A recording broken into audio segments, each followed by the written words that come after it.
Empezamos. Bueno, أعوذ بالله من الشيطان الرجيم. بسم الله الرحمن الرحيم. الحمد لله رب العالمين. وصلى الله على محمد وعلى آله الطيبين الطاهرين. En el nombre de Dios, el clementísimo, el misericordiosísimo. Inshallah que estén bien. Inshallah estén pasando unos lindos días con su familia acá, de este lado con mucho frío, en otros lados seguramente con buen clima, inshallah. Pero bueno, siempre es bueno estar en contacto, ¿no? Nosotros que tenemos este frío, sentimos el calor de nuestros hermanos creyentes y del otro lado también sienten nuestra compañía. Así que vamos a continuar con estas clases de tafsir, alhamdulillah, que venimos teniendo desde el mes de Ramadán. Y habíamos dicho que tanto la sura Quraysh como la sura Tulfil vienen juntas, ¿no? Tienen un mismo tema o hablan, o es una continuidad, podemos decir, una sura de la otra. La sura Quraysh es una continuidad de la sura Tulfil. Por lo tanto, los sabios, lo que en la escuela de Ahlul Bayt, lo que dicen es que si nosotros queremos leer una de estas suras en el rezo, en realidad tenemos que leer las dos suras, ¿sí? Por ejemplo, si yo en la primera raka o la segunda raka, después del Fatiha, quiero leer Surat Tulfil, voy a tener que leer Surat Tulfil y Surat Quraysh, ¿sí? Lo mismo sucede, por ejemplo, con Surat Nas y Surat Falaq, y lo mismo sucede también con la Sura Al-Duha y siempre no recuerdo el nombre de la otra sura que sigue, para saber si alguno se acuerda. Suratul Isra, ¿no? Suratul Isra es. Ahora nos fijamos bien en el Corán. Vamos a fijarnos, así no nos queda la duda. Y lo tenemos bien eso para cuando queremos, por ejemplo, hacer el salat y leer estas suras si las aprendimos de memoria. A ver. Siempre me olvido el nombre. Ajá. Suratul Shar. Alam nashrah laka sadra. Bueno, esta viene después de Suratul Duha. También en el rezo se leen juntas. Muy bien. Entonces hoy vamos a ver un poquito la Suratul Fil. Habíamos hablado de Surat Quraysh, que hablaba sobre los Qurayshíes y sobre esta cuestión, digamos, de las caravanas, y se había explicado toda la situación económica que cambiaba con la llegada del Islam para la gente de Quraysh. La gente de Quraysh que habían tenido una gran bendición de parte de Allah. ¿Y cuál era esta bendición? La bendición era que Dios los había protegido del ataque de Abraham. Y como sabemos, el ataque de Abraham fue el ataque con, algunos dicen un elefante, otros dicen un ejército de elefantes. Pero bueno, la cuestión es que la Suratul Fil también hace mención a este suceso. Y puntualmente a este suceso. Mientras que la Surat Quraysh, ¿sí?, habla de esta protección especial que Dios les dio a los Qurayshíes. Y sabemos que, bueno, que los Qurayshíes vivían en una situación, en realidad, no tan buena como la que, digamos, empezaron a vivir después del ataque de Abraham, porque, bueno, esto los hizo famosos, digamos, por la seguridad, etcétera, etcétera. O sea, como alguna defensa directa de Dios a la gente de Quraysh y a la Meca. Entonces la Meca se convirtió en un centro económico, que la gente lo sentía como seguro, como protegido, y que iban a comerciar allí, pero claro, el comercio era con los ídolos, y entonces con la llegada del Islam hay un enfrentamiento directo de la tribu de Quraysh con el profeta Muhammad alayhi, y habíamos visto también que tanto el linaje de Banu Umayya, o sea, de los Omeyas, y de Banu Abbas, de los Abbásidas, venían de Quraysh y fueron quienes se enfrentaron siempre directamente a Ahlul Bayt, al profeta, a los imames, y que han martirizado prácticamente a todos los imames excepto al imam Mahdi Ayallah Ta'ala para Shawshari. Muy bien. Entonces vamos a empezar a ver la sura al-Fil, ¿sí? Vamos, estamos ahí, bien. La sura al-Fil, ¿qué significa fil? Fil significa en árabe elefante. Entonces, esta es la sura número 105 del Sagrado Corán. Y es una sura revelada en la Meca, lo que sería una sura mecana, como se las conocen, o mequí, o mequinense también. ¿Y por qué se llama Suratul Fil? Bueno, obviamente se llama Suratul Fil porque relata lo sucedido con el ejército de Abraha y con el elefante y con los pájaros de Ababil, ¿sí? Que defendieron a los creyentes. Muy bien. Entonces, bueno, vamos a relatar el suceso de Abraha y de la toma de la Meca, pero primero quiero decir algunos puntos. Un punto importante, bueno, que está acá anotado también, que lo anoté y que lo vuelvo a repetir, es este, es de que si queremos leer esta sura en el rezo, tenemos que leer la sura junto con sura Quraysh, y también el orden de la revelación. Saben que, por ejemplo, el Sagrado Corán tiene un orden de revelación y después tiene un orden de ubicación en el Sagrado Corán. El orden de revelación es la 19ª sura que fue revelada al profeta Muhammad. ¿Sí? Es decir, la sura número 19 que fue revelada en la recopilación del Sagrado Corán, figura como la 105. Habíamos explicado este tema, no sé si lo explicamos, lo decimos rápidamente, que el Corán descendió con un orden, que las suras, algunas descendieron todas completas, otras descendían en partes, otras descendía una parte y después venía otra parte de otra sura y después continuaba la sura anterior, y el profeta mismo era el que decía dónde iba cada parte, las aleyas a qué sura pertenecía. Y por eso tenemos el Corán hoy como lo tenemos, que no hay dudas que está tal y como fue revelado, ¿sí? Y hay una discusión dentro de la historia, digamos, del chiismo y de los sabios chiitas, y algunas opiniones que hubo en el pasado sobre que el Corán podría llegar a tener algunas aleyas fuera digamos, del lugar en el que tenían que ir, pero eso realmente se descarta con el mismo Corán. El mismo Corán da un testimonio de que está protegido por Dios y que quizá, por ejemplo, algunas aleyas que nos parecen llamativas que estén en ese lugar. Por ejemplo, en la Sura Al-Ahzab, la aleya 33, cuando habla de Ahlul Bayt, que habla de las esposas del profeta por un lado y después cambia el verbo y dice, por ejemplo, ankum, ¿sí? Sobre vosotros, cerca de vosotros. Entonces está hablando en masculino. Que bueno, quizá había una discusión de que esta ley no pertenece a otro lado del Sagrado Corán. No, en realidad eso es una forma de llamar la atención también por parte de Dios, de que esta ley tiene algo especial, no que es parte de otra ley. Muy bien, entonces, por ejemplo, la primera sura revelada toda completa fue Suratul Fatiha, pero las primeras aleyas del Sagrado Corán no son el Fatiha, a pesar de que están en el principio del Sagrado Corán. Las primeras aleyas son las de Suratul Alaq, como es famoso, ¿no? Y para que se me aplican las hijas. Lo mismo que la última aleya revelada por Dios es la de Al-Yawma Akmaltu Lakum Dinakum, ¿sí? Suratul Maida, la aleya 3, si no me equivoco. Y la última sura revelada por completo, como vimos también en el Tafsir, es Suratul Nas. Entonces esto, para tenerlo en cuenta, inshallah, esto es más de ciencias coránicas que de Tafsir. Muy bien. Entonces, para más detalles de esta sura, tiene 5 aleyas, como podemos ver en pantalla. Tiene 23 palabras y 97 letras. Y es de las suras que se conocen como suras cortas. Y todos estos versículos fueron revelados de una sola vez. Es de las suras que descendieron todas juntas. Muy bien.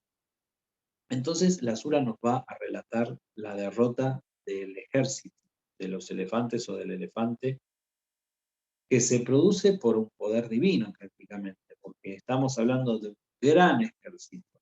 Ya sea que tenían muchos elefantes o pocos elefantes, que esa es la discusión histórica que hay, la cuestión era que un ejército muy poderoso que venía a invadir la Meca porque había ya una confrontación desde antes con la gente de Najrán, con los cristianos de Najrán, que estaban muy oprimidos. Había un gobernante en el Yemen, ¿sí?, que los obligaba a renunciar a su religión y que los torturaba y que era muy cruel con ellos.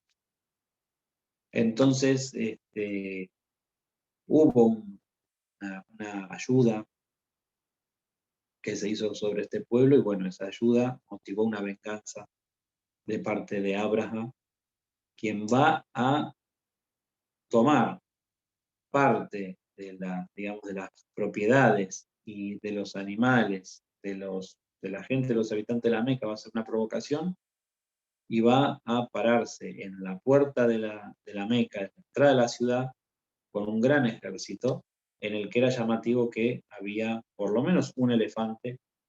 Dicen que no, que había más elefantes, también puede ser, y que realmente era una gran amenaza y que no había forma de escapar para la gente de la Meca. O sea, la gente de la Meca realmente en ese tiempo no era muy poderosa, la gente de la Meca no era tampoco muy famosa en aquel momento. Eran famosos, sí, porque, bueno, la Meca siempre fue un lugar histórico ya desde la época de Abraham, pero no tenían esa fama, digamos, de poder, digamos, de manejo económico que tuvieron después, a partir del Amulfil del año de la época. Muy bien. Otros puntos generales para después entrar ya en lo que es el tafsir, aleya por aleya, son los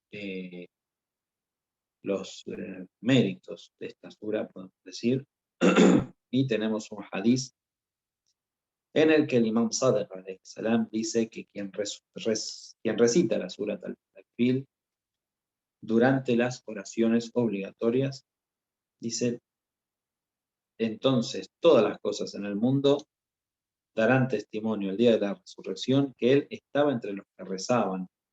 Y luego, dice, se oirá una voz que dice, he aceptado vuestro testimonio sobre él, pues llevadlo al paraíso. También tenemos hadices en donde dicen que la lectura de estas aleyas tienen un efecto especial como la salvación frente a los enemigos y la protección contra las acusaciones falsas. Saben que algunas aleyas del Corán o algunas suras completas protegen de cuestiones específicas. Por ejemplo, que lo hemos visto, la sura Al-Falaq, sura Nas, del mal de ojo. ¿Sí? ¿El mal de ojo qué es? El mal de ojo existe en el Islam, el mal de ojo sí existe. ¿Qué es el mal de ojo? El mal de ojo es cuando la persona pone el ojo sobre algo o sobre alguien olvidándose de Dios, o sea, alaba con sus ojos o con su mirada a alguien. Por ejemplo, a un nene.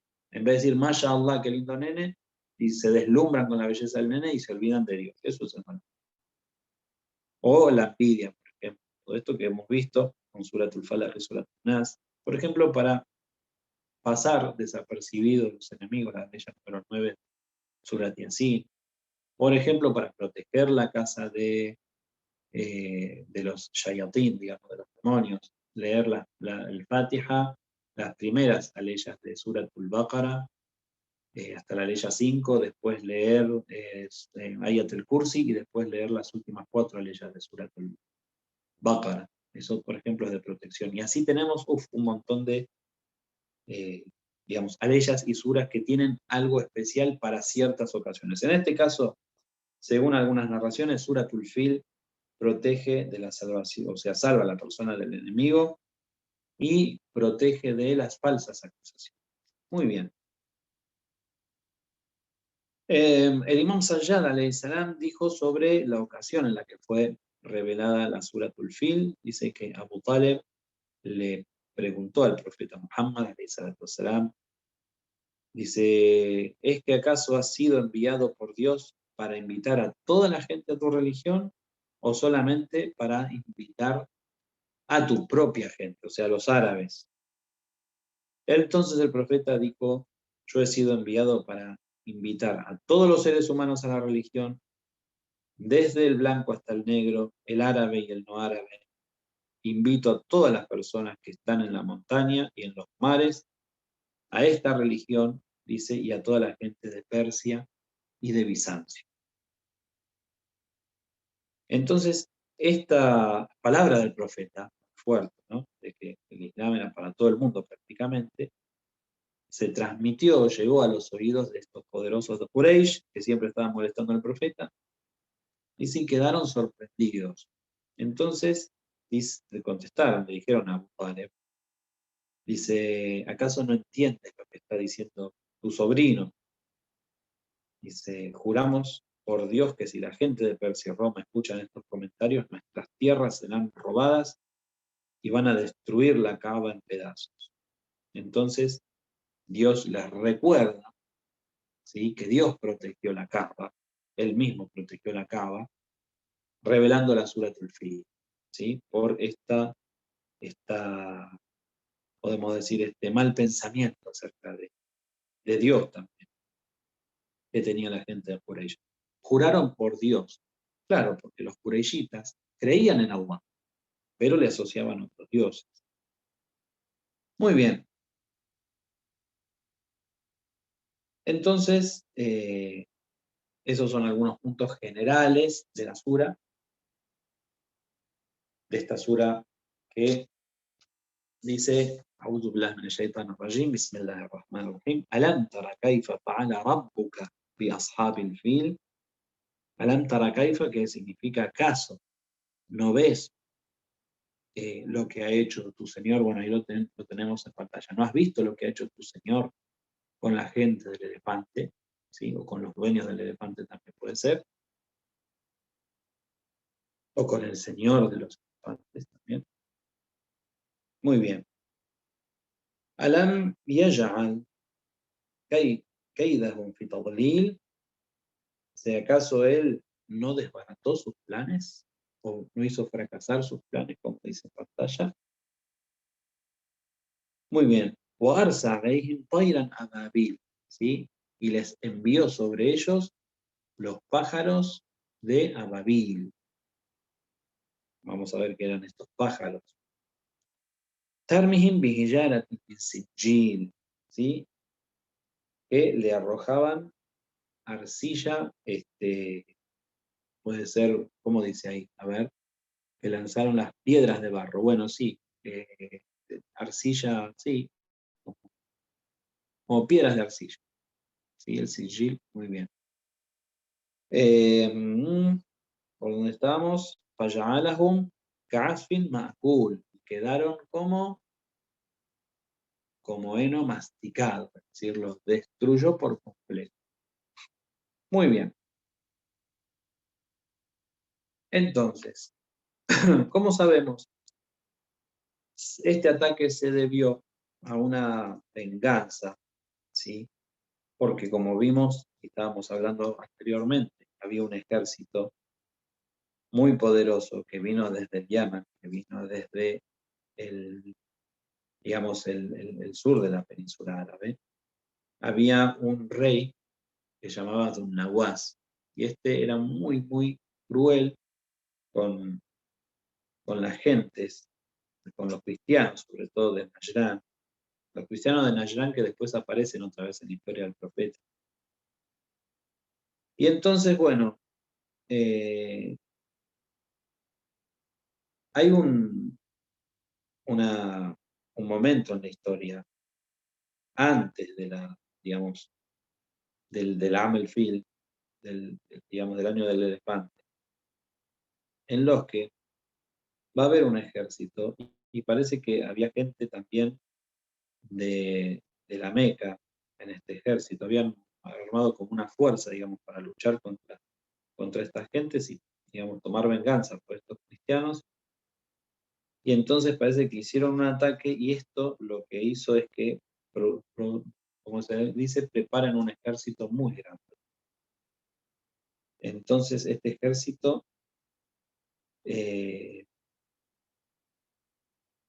parece que destruyó a estas gentes, y que dentro del ejército estaba Abraham, ¿sí?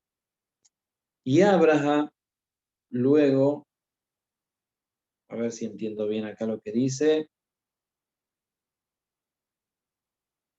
y Abraham hizo como un golpe de estado, digamos. Y él era no era el comandante del ejército, pero él, bueno, hizo como un golpe de estado, se rebeló y tomó el lugar, digamos. Y entonces, bueno, Abraham va también a hacer que le juren fidelidad a él y a querer tomar la península árabe. O sea, quiere hacer ¿cómo se dice? Quiere hacer una invasión y entonces va a hacer una invasión a la Kaaba. Entonces quería tomar posesión de la Meca y forma este gran ejército y dentro de este gran ejército forma, digamos, tiene elefantes. Bueno, aquí en este libro dice que tenía elefantes, plural, y es posible que haya tenido muchos elefantes en este ejército. Y bueno, y aquí cuenta esta famosa historia. Entonces dice que estaba Abraham y entonces a las puertas de la Meca, muy amenazante, y mandó a robar 200 camellos que pertenecían a Abd Abd al-Muttalib. ¿Quién era Abd al-Muttalib? Era el abuelo del profeta Muhammad, salam, era un gran creyente, igual que su hijo Abdullah, el padre del profeta, igual que Abu Talib, ¿sí? Abu Talib era creyente, era un gran creyente. Algunos musulmanes dudan de su islam, él era musulmán. Abd al-Muttalib era creyente en Allah subhanahu wa ta'ala y era teísta, al igual que Abdullah, el padre del profeta, el abuelo del profeta también, y todos los ma'asumín, todos los infalibles, nacen de buenas mujeres y de buenos hombres y de creyentes, ¿sí? Los profetas no tienen padres, ninguno. Muy bien, entonces acá sucede algo eh, que es muy famoso, que está en esta película nueva que se hizo sobre el profeta Muhammad, que está también en una película en dibujitos que se hizo sobre Phil Shaw, se llama, creo que está en español, ¿eh? No, que cuenta toda la historia del elefante. Muy bien, y está este suceso que es muy famoso en la historia del Islam, que es que va a haber una entrevista entre Abraham y Abd al-Muttalib, porque Abd al-Muttalib era el señor de la Meca, ¿sí? Era el jefe de la Meca, el que tenía las llaves de la Kaaba, y es a quien le robaron estos 200 camellos. Entonces, Abraham envió un mensajero para que digamos, le avisen al jefe de Quraysh y así de esta manera tratar de buscar el sometimiento, digamos, directo de esta gente sin tener que aplastarlos con un ejército. Y bueno, haciendo amenazas, por supuesto, ¿no? Y bueno, el que recibe este mensaje es Abd al-Muttalib, y Abd al-Muttalib dice que no van a hacer absolutamente nada. No van a, digamos, resistir el ataque. Entonces lo mandan a llamar a Abd al-Muttalib. Abd al-Muttalib va en presencia de Abraham. Y bueno, por supuesto, Abd al-Muttalib parece que tenía una personalidad, una figura, ¿no? Muy luminosa, muy especial, que dejó un poco deslumbrado a Abraham. Entonces, Abd al-Muttalib, cuando le toca hablar, lo primero que dice es que le devuelva sus 200 camellos. Y Abraham, que bueno, había visto algo especial en él, le dice que la verdad que ve un resplandor especial, una luz en el rostro. Dice, pero la verdad, con lo que me estás pidiendo, todo eso que me deslumbró al verte, dice, ya eh, lo has perdido. O sea, ¿por qué? Porque vio una figura muy especial. Era el abuelo del profeta y era una persona que, según algunos algunas opiniones, algunas narraciones, tenía el grado de profeta, ¿sí? Abdel Muttalib, pero no profeta para la gente, sino profeta para sí mismo. Y bueno, era una persona muy especial, obviamente, muy luminosa. Entonces, al verlo, Abraham se queda deslumbrado realmente por la luz que tenía este hombre, por la presencia que tenía este hombre. Como tienen los grandes creyentes y sabios, como si uno, por ejemplo, ve a Imam Khomeini, ¿no? Uno se deslumbra de ver el rostro de Imam Khomeini, la mirada de Imam Khomeini, el porte, ¿no? Los grandes creyentes causan eso. Y bueno, le dio esta impresión a Abraham, pero cuando le va a reclamar los 200 camellos, Abraham dice la verdad que todo esto, dice, devolvió a alguien insignificante a mis ojos. Y le dice, yo estoy por destruir la Kaaba y vos me estás pidiendo los camellos. Entonces Abdel Muttalib le contesta esta respuesta muy famosa. Le dice, yo soy el propietario de los camellos, me pertenece, y vos me los sacás. Dice, sin embargo, la Kaaba tiene su propio dueño. Dice, y él sabe cómo protegerla ante cualquier ataque. Entonces, ahí se dio cuenta Abraham de cuál era, digamos, el propósito que tenía Abdel Muttalib. En realidad no estaba reclamando los camellos. En realidad le quería mostrar esta cuestión del poderío Allah subhanahu wa ta'ala sobre la Kaaba y de que realmente él no estaba preocupado porque justamente sabía que iba a haber una verdadera defensa.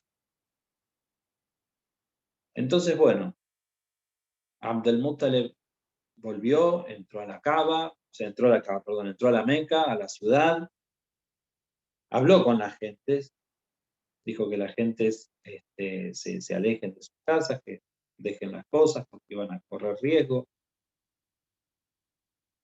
y que no se preocupen, ¿sí? Porque Dios iba a hacer un milagro y que Dios los iba a defender, pero que, digamos, tomen un resguardo.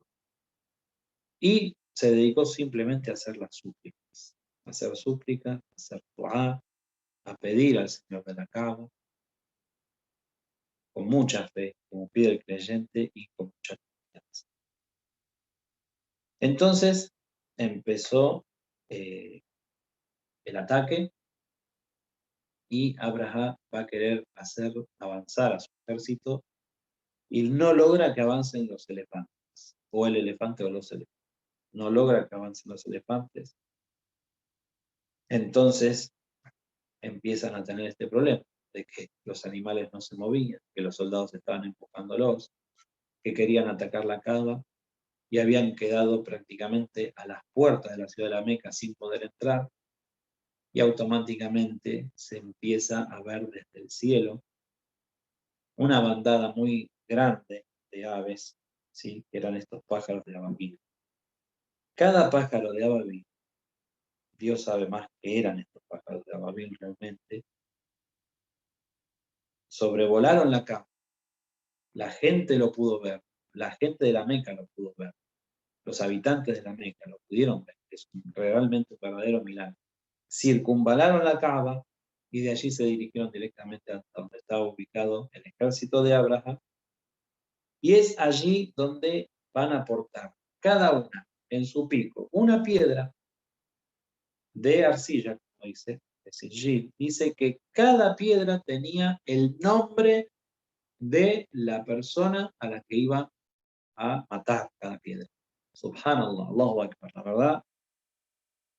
Y dice que cada vez que caía la piedra sobre el cuerpo de una persona, sobre la cabeza de una persona, dice la persona quedaba despedazada. Era algo muy, pero muy horroroso. Entonces dice que cada cual que trataba de huir, dice no llegaba, porque caían estas piedras sobre él. Entonces dice que Abraham, cuando ve todo esto, dice que pidió a la gente que se retire.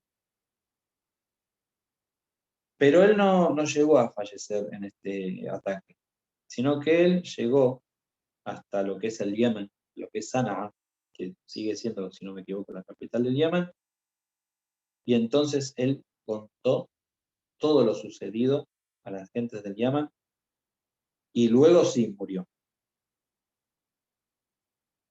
Pero ¿cómo murió? Dice que una vez lo venía persiguiendo, que una vez que contó toda la historia, el ave, Allahu Akbar, adelante de la gente del Yemen, cuando él se encontraba en el Yemen, Abraham arrojó la última piedra, la piedra que tenía el nombre de Abraham, y lo destruyó por completo delante de la gente. Allahu Akbar.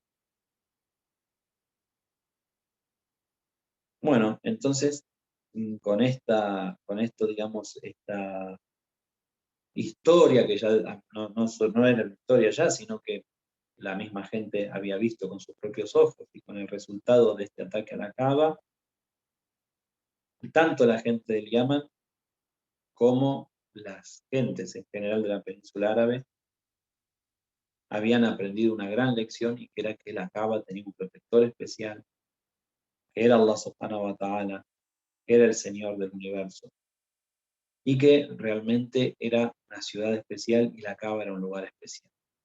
Por eso ese lugar luego se empezó a volver famoso, ¿sí? Porque llegó a oídos de todo el mundo este suceso, y en ese mismo año que se conoce como Amul Fil, el año del elefante, es en el año en el que nace el profeta Muhammad alayhi salatu wasalam. Entonces, ¿cómo estamos de tiempo? A ver, ahora, muy bien, tenemos un poquito de tiempo más para seguir hablando un poquito más. Entonces, les recomiendo que si pueden busquen esta película. En persa se llama Fil Shoh, o sería El Rey Elefante, una cosa así. Y creo que en Hispan TV estaba. Es una película para niños muy linda, que la pueden buscar, y está este relato más o menos.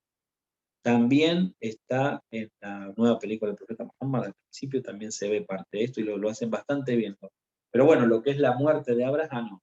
Y la muerte de Abraham realmente no figura en muchos libros, pero es realmente todo un milagro, ¿sí? Porque no quedó todo en ese desierto, y no quedó todo solamente ante los ojos de la gente de la África, sino que la gente del Yemen también vieron ese gran milagro de Allah subhanahu wa ta'ala, el año del elefante, que se llama el año del elefante justamente por esto, ¿no?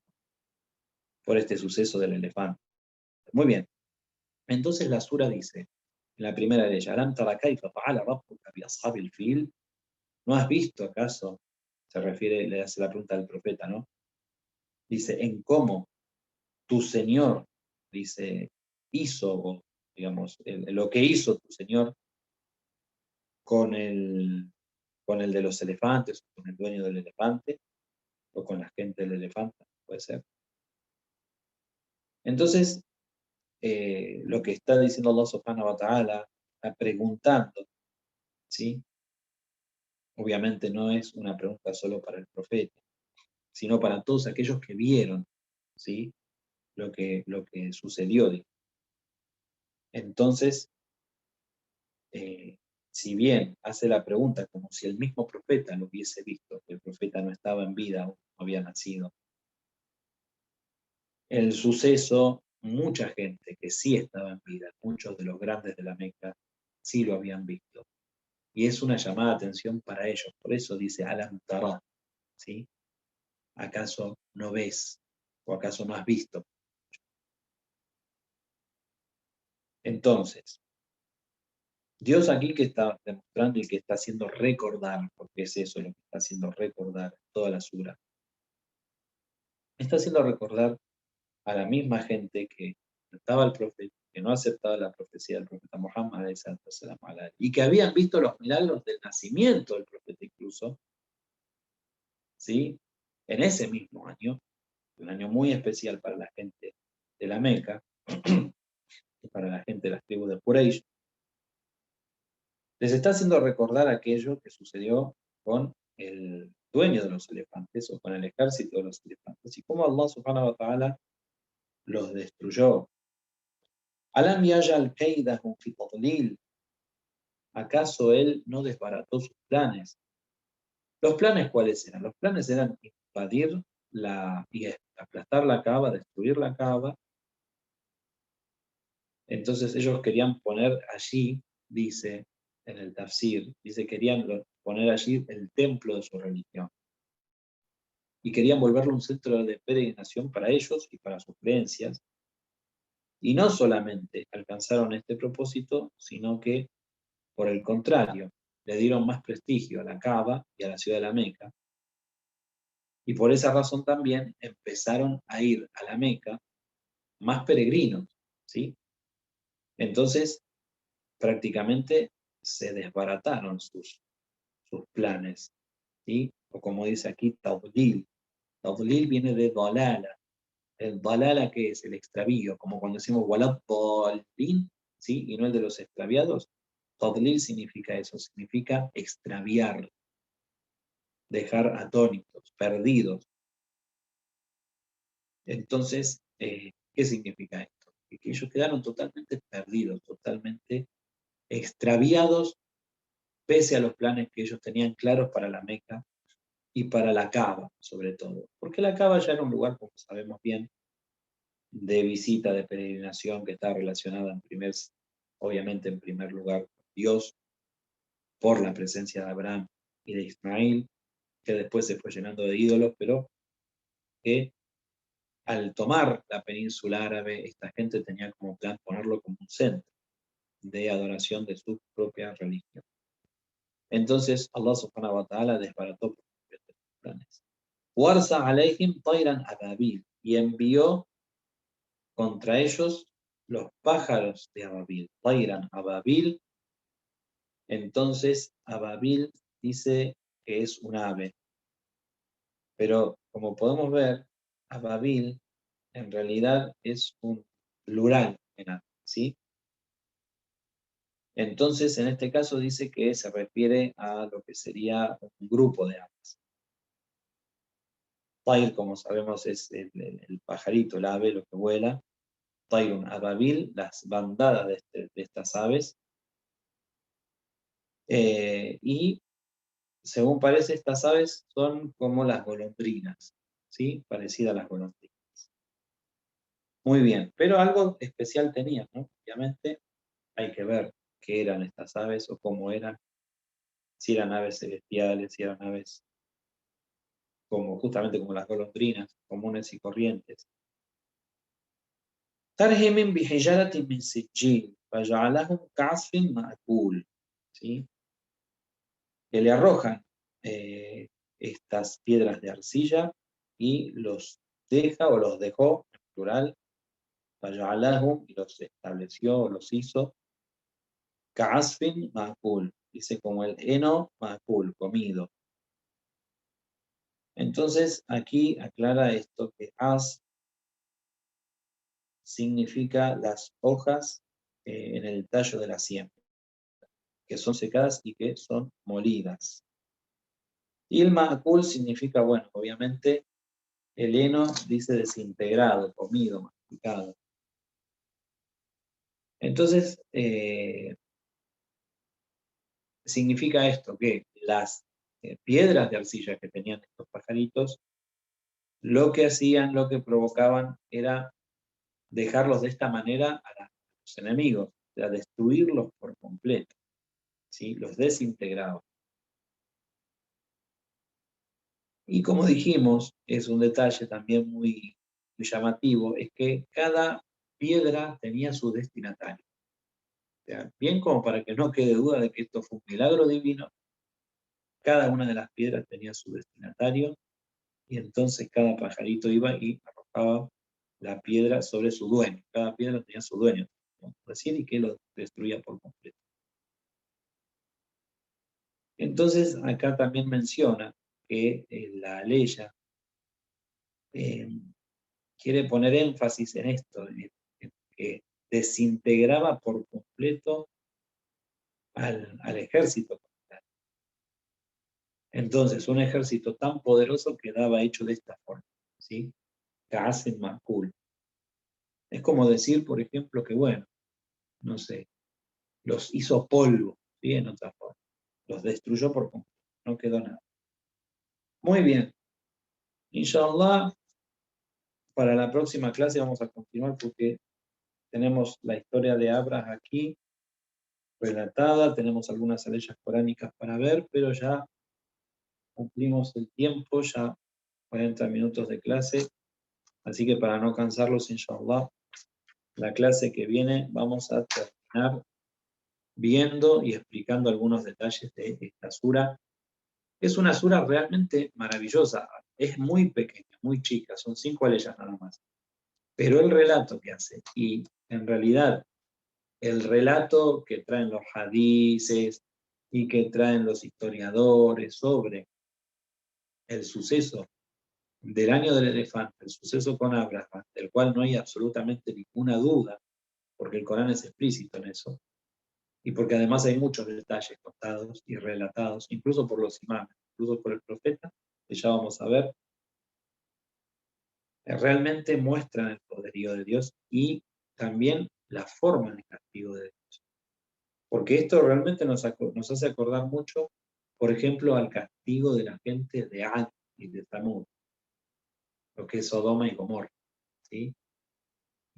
Digamos, realmente para que haya un castigo de esta forma tan fuerte, es porque la intención de esta gente era muy mala y porque además con ese castigo lo que se iba es a llevar una lección grande para toda la península árabe en ese momento, incluso para la gente de Etiopía, ¿sí?